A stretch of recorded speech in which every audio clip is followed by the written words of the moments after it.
Well, if you've lived in Southern California a long time, you've probably gotten used to our winter weather extremes. Now, most years it is feast or famine.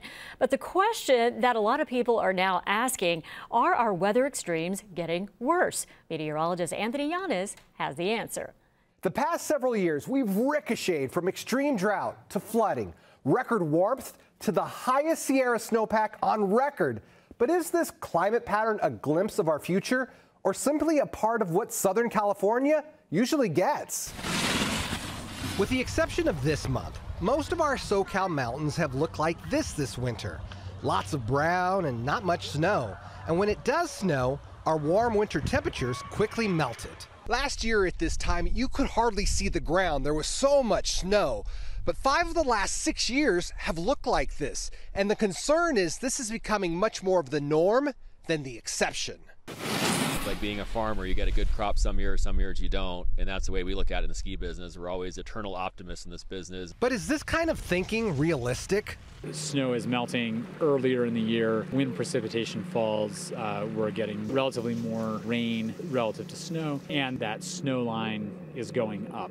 All of these are consistent with what was predicted for California back in the 1980s. And the data supports this. We've tracked temperatures, snow, and timing for Big Bear and Snow Valley. We found since 1960, average temperatures have warmed by 0.7 degrees per decade. Snow is falling later in the year, and the last day of snowfall is coming sooner. The first and last date of measurable snow has been decreasing by 4 days a decade. Now, the trends for snowfall have not changed. However, with temperatures continuing to warm, we expect less snow falling in the future. And Snow Valley is preparing for this. Their new 6-person chairlift that opened this year wasn't put in primarily for skiers.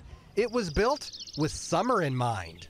Well, it's obviously concerning because snow is our main business here at Snow Valley, but we have to find ways to adapt to it and new technologies in snowmaking, looking towards activities in the summertime like beginning mountain biking and scenic rides and hiking and such activities like that. And another worrisome trend, according to Climate Central, California's spring months are warming more than any other season, 1.4 degrees per decade. That means in the future, no matter what snow we get, it will melt faster than years past, leading to more drought and water resource issues.